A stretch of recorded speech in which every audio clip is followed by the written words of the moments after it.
Hello everybody, my name is Bones. I've been playing Raid for a couple years now, and I just wanted to make a video of one of the Doom Tower's most hated bosses. It's usually the one that comes through and stops most people from progressing on hard. I've talked to a few different people. It's the same thing. Now, this spider, another spider, as you notice, I'm not real worried about doing super high damage really quick, because in my opinion this guy is just, you have to just get through him. You don't have to do anything other than survive. What I came up with is just simple, what most people can get. Sure, Duchess may not be easy to get, but you can look her up under the demon faction and find out what she has that keeps her alive here. I can also show you here in a minute what I've got, how I've got these guys set up. So I wanted to run through here one time real quick, let you see what happens and how this team beats them. As you can tell, my time's 9 minutes, but I'm not a whale. Don't have all the best champions in the world, so I do with what I got. So if you're having problems on this Nether Spider level 200 here, this is a team that may help you get along. Now my main damage obviously is this guy right here, and that's because they keep spitting out damage faster than you can stop it. You can't stop the poisons. So every time they kick those poisons out on him, he just hit point burns and burns them up. So without further ado, I'm going to go ahead and start it. Like I said, it is a little bit of a longer fight, but it will get you through there.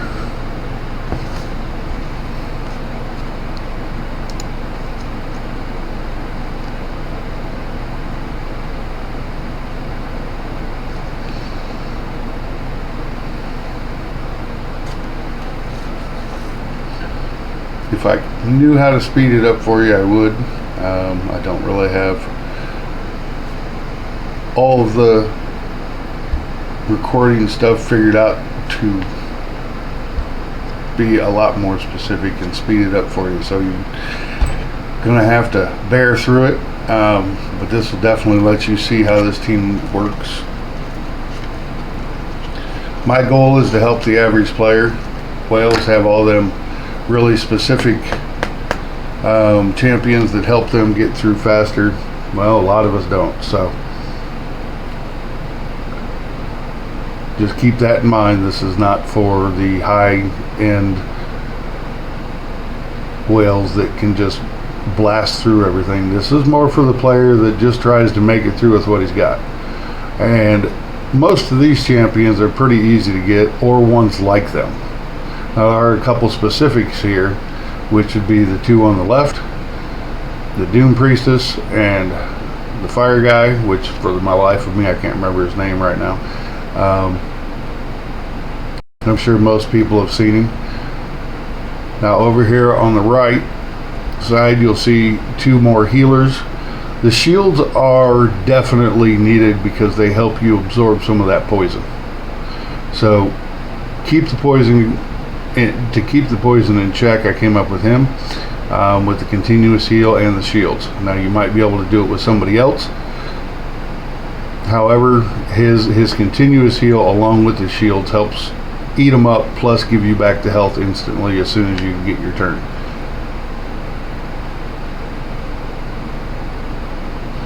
We've got some attack kickers because most of these guys need it, since it is a mostly support team that's based on just keeping the Fire Guy alive, the hit point burn. He can kick everything else out, but my last attack, where I beat it here with this team, he had 7 million damage and nobody else was even close. So he's going to be your lifeblood, because everything, all of the quick attacks that they make, all the poisons they put on, every time they do that, he puts a hit point burn on.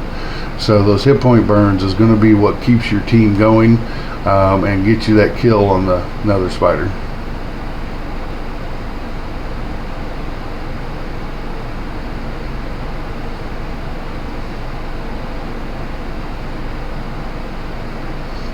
Now, if you can get the accuracy up on the gentleman on the right here who puts down the heals and the shields at the same time, then his sleep mixed with the proper scroll placement will also allow you to get some extra heals from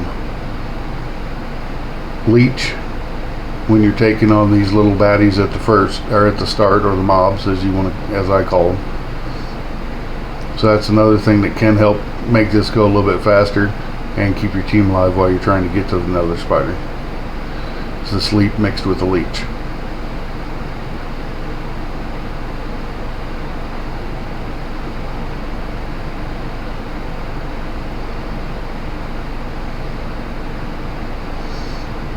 I don't have all the names of all the characters memorized like some of the guys do.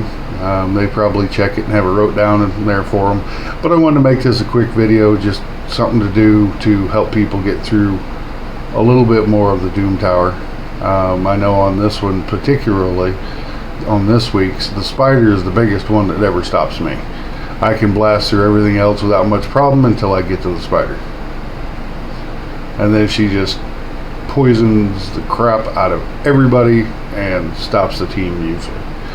And that's what let me believe that going with a mostly support team would be beneficial, not only to myself but anybody who watches this. The starting shields can be beneficial. As you saw the healer there, he had the starting shield and it kept him from taking a lot of damage, which is going to help him out in the long run and your team.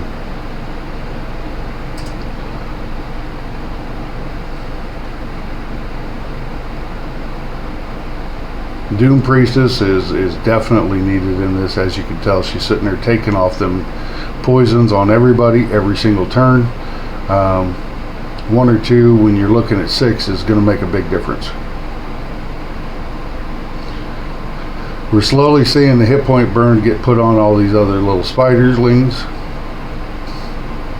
And there we go, all 5 have hit point burn, and you're going to see damage start kicking across.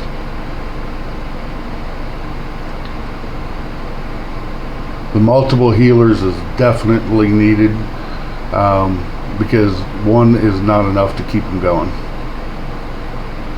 Another thing on Doom Priestess is her constant heal every turn. That definitely makes a difference.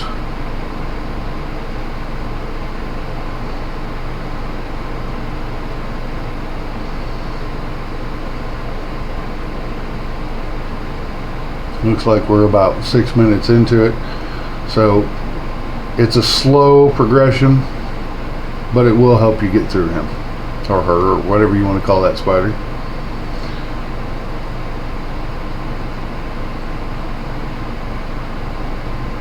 As I said, the attacks are not big. They're not going to be. All your damage is going to come from the hit point burn.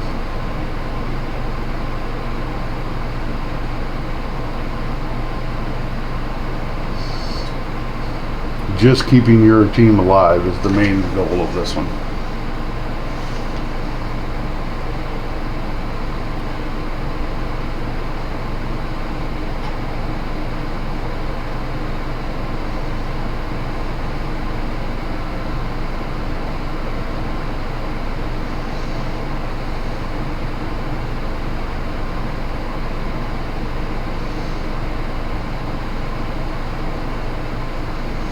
If you have different champions, then just try to get, as much healing, get some shields in there.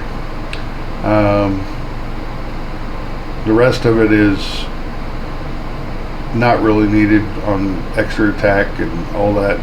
As you can see, with no decreased defense, no weaken, they're still cutting her down surely, and keeping each other alive.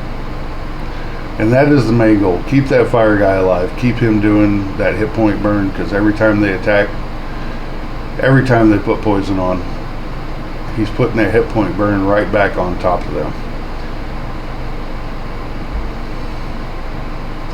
And all those resistances that nether spider has doesn't help it a bit when it gets hit point burn every time it attacks. So that is the one and only goal that I had when I made this team. Let that hit point burn just chew through her over time.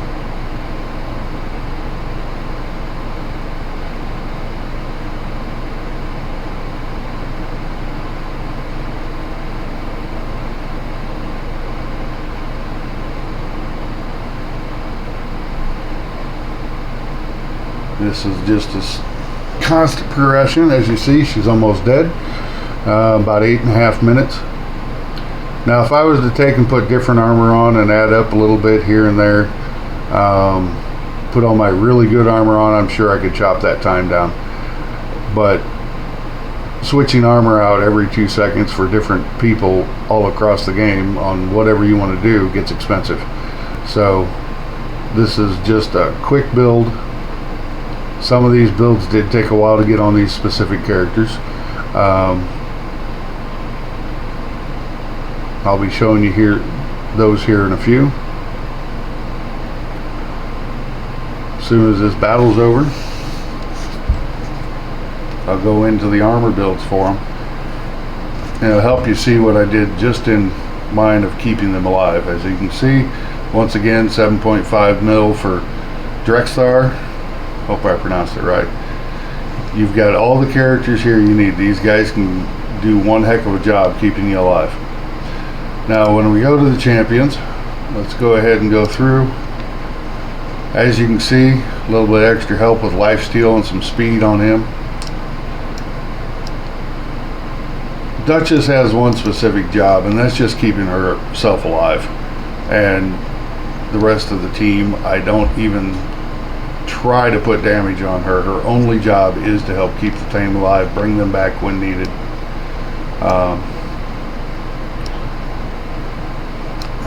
I show Drexthar? I don't think I did. Oh yeah, there we go. I did. Okay, so you got the Drexthar, you've got Duchess. Only 2 golds that I use in the whole team. So now if we're looking for the others here, you got the Doom Priestess. And I even forgot to put that on her, which usually I do. It's on somebody else at the moment. That's one that I have to switch back and forth because I don't have an extra one for her at the moment, and I'm trying to build up another one. So she did well even without that. You can put a defensive one, hit point one, either of those to keep her extra stuff to keep her alive. Not only does she have her own heal, but then her own ability that heals her, but then giving this to her gives her an extra kick to stay alive. Let's see, here we go, Gogorob. Now Gogorob, so you can see mine's booked out. So you've got the 25% hit point from dead allies, then you got 25% heals, plus this takes it up to 45. And then with the armor, you've got an additional 20% bonus heal. So I definitely recommend this set right here, the Curing set for Gogorob, because it kicks his up an extra 20% and really helps keep the team alive. Last guy, the one that I've had forever, and don't plan on having him go anywhere. Now normally this kind of a resistance along the Duchesses keeps the stuff off, but on them the poison being unresistible is what makes it most of a pain. Now when I finish that, of course that's going to be a little bit better and he'll stay alive more. There's the hit points, then we've got speed. So the defense and the hit points are definitely needed to be able to absorb the poisons. Well, I hope that this helped out anybody who decides to watch it. It's just a little go-to that I have. Anytime I have trouble getting through a team, I will put in 4 supports and 1 DPS and just switch that DPS out further and further until I find one that works. In this case, it happens to be Drexstar Blood Twin. And let's take a look at that ability, which is passive. As you can see, I don't have it booked, so you don't have to go into great detail. You don't have to have him booked. Just make sure you've got them scrolls in the right places, and he will do the job for you. He's also in my Spider 20 team, and he helps chew those up greatly also. He is my target because Spider 20 is green, and since he's red, he draws all the aggro, and that hit point burn does the rest of the work. My name is Bones. I hope that helped. Have a good day.